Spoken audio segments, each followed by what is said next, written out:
औज़ु बिल्लाहि मिनश शैतानिर रजीम, बिस्मिल्लाहिर्रहमानिर्रहीम। दोस्तों, ये दौर आखिरुज़्ज़मान है और इंशाअल्लाह हम अपनी मंजिल हकीकी के बिल्कुल करीब पहुंच चुके हैं। शायद किसी को इदराक ही ना हो कि वो वक्त जिसका 1,24,000 अम्बिया अलैहिमुस्सलाम के साथ वादा किया गया था, हम उस मुबारक घड़ी में दाखिल हो चुके हैं। आखिरी जंग अजीम शुरू हो चुकी है, जो इस वक्त कई पोशीदा और गैर पोशीदा तरीकों से लड़ी जा रही है। दज्जाली कुव्वतें इस वक्त हर वो हरपा इस्तेमाल कर रही हैं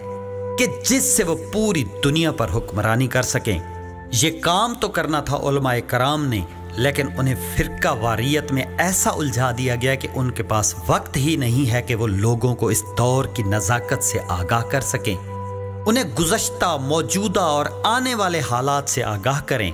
और उनकी ऐसी ट्रेनिंग कर सकें कि वो दज्जाली कुव्वतों का मुकाबला कर सकें,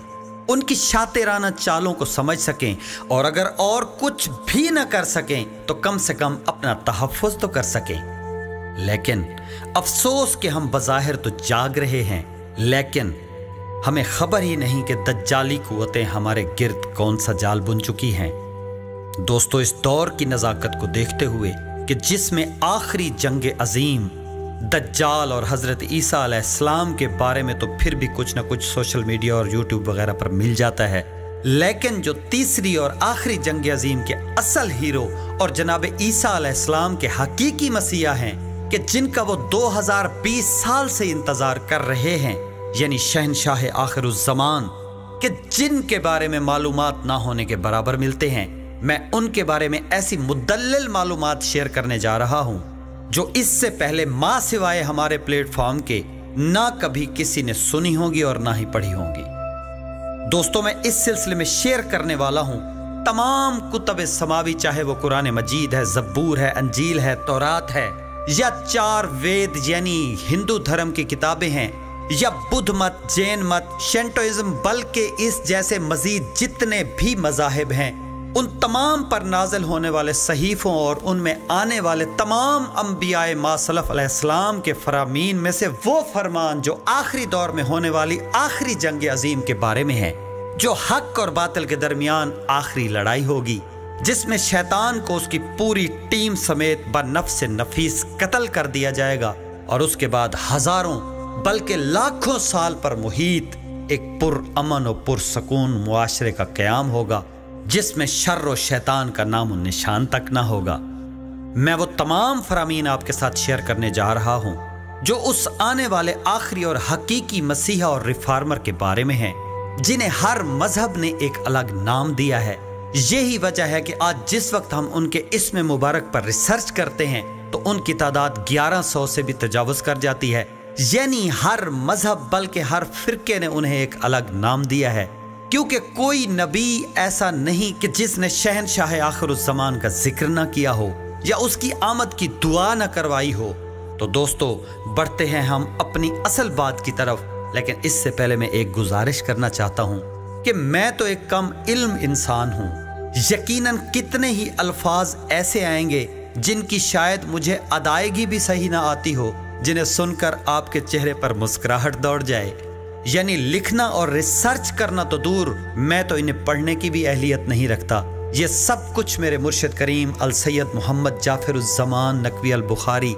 दामज़िल्लाहु ताला की तहकीक है, जो मैं उन लोगों तक पहुंचाना चाहता हूं जो इस जुल्मत के दौर में जाग रहे हैं, चाहे वो किसी भी फिरके या मजहब से ताल्लुक़ रखते हैं, क्योंकि ये मजहब व फिरकों की खींचातानी से दूर मजहब इश्क का सफ़र है, जिसका कोई फिरका नहीं होता, जिसका कोई मजहब नहीं होता।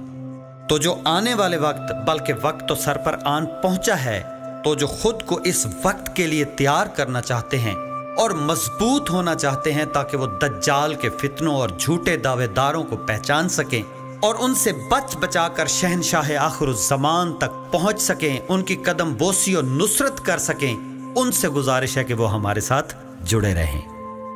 दोस्तों, बात शुरू करते हैं हज़रत इब्राहीम अलैहिस्सलाम से। सबसे पहले हज़रत इब्राहीम अलैहिस्सलाम के सहीफ़ा में ये जिक्र मिलता है, जो असल में आरामी ज़ुबान में था, फिर सुरियानी और अबरानी में तर्जमा हुआ और आज हमारे पास इंग्लिश और दीगर ज़बानों में भी मौजूद है, اس کا ایک حصہ اولڈ ٹیسٹامنٹ یعنی عہد نامہ قدیم میں موجود ہے جو بائبل کا حصہ ہے۔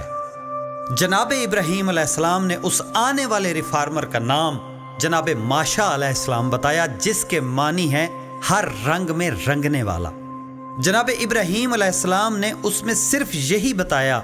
کہ ان کا ظہور تب ہوگا جب دنیا ظلم و جور سے بھری ہوگی اور وہ اس دنیا کو عدل سے بھر دیں گے، اور جب وہ تشریف لائیں گے تو کوئی شخص ایسا نہیں ہوگا جو یہ نہ کہہ سکے کہ ہم نے انہیں نہیں دیکھا، بلکہ وہ ہر زمانے کے لوگوں میں موجود رہ کر ان سے غائب بھی رہیں گے۔ یہی لفظ ماشا جب عبرانی سے ہوتا ہوا انگلش میں داخل ہوا تو اس کی پروننسیشن بدل گئی اور وہ مسیح بن گیا، اور جب وہ عبرانی سے عربی معرب ہوا تو وہ مسیحا بن گیا۔ یہ سارے تلفظات اس لفظ ماشا کے ہیں۔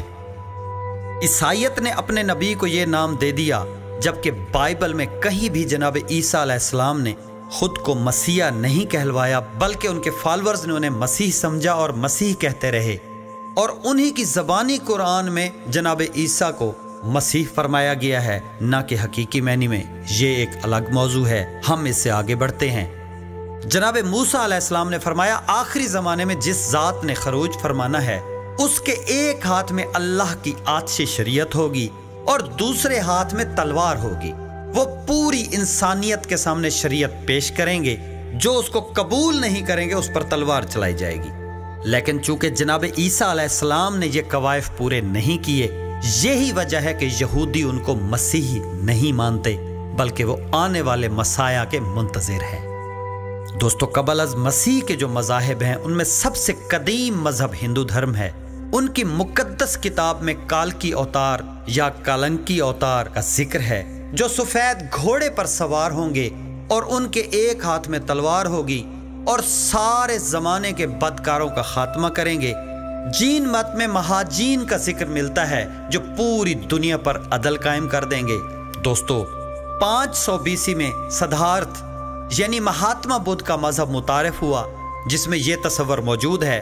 بدھ مت میں اس کا نام متی ہے اور پالی زبان سے متریا ہے۔ یہ مہدیہ سے بہت مشابہ ہے۔ ان کے خیال کے مطابق دنیا میں 11 بدھ کہتے ہیں عقل کل کو،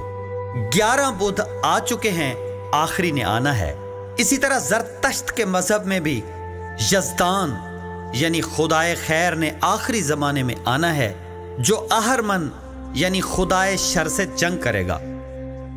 پہلوی اور میخی زبانوں میں ان کے نام کی یزدان و اہرمن اور انگرامینو اور سپنتامینو سے پہچان ہے۔ اس طرح تاؤ مذہب اور شینٹوئزم، جس کے ماننے والے زیادہ تر جاپان میں رہتے ہیں، ان مذاہب میں بھی ان کا تصور موجود ہے، جس کو وہ ینگ تی کہتے ہیں۔ امریکہ کے ریڈ انڈین ہو یا افریقہ کے قبائل، ان کے مذہب میں کسی نہ کسی شکل میں یہ تصور موجود ہے۔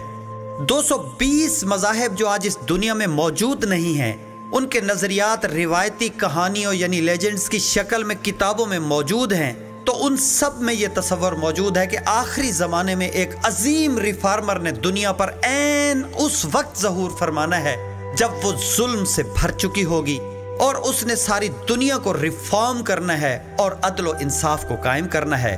دوستو، آج کے لیے اتنا ہی، جلد ملتے ہیں مزید معلومات کے ساتھ۔ ہاں، جاتے جاتے دعا ضرور کرتے جائیں کہ اے رب جلیل تو ہم پر کرم فرما، اب مزید دیر نہ کر اور شمس امامت کو اذن نمود عطا فرما، تاکہ اس کی کرنیں ظلمت کدے کو ایسا منور کریں کہ شر کی ظلمت ہمیشہ ہمیشہ کے لیے نابود ہو جائے، ظالمین کا ما ظلم ابدی جہنم میں بسیرا ہو، اور اس جہان میں حکومت الہیہ کا ایسا راج ہو کہ ہر طرف عدل و انصاف کا دور دورہ ہو۔ الہی آمین، الہی آمین، الہی آمین۔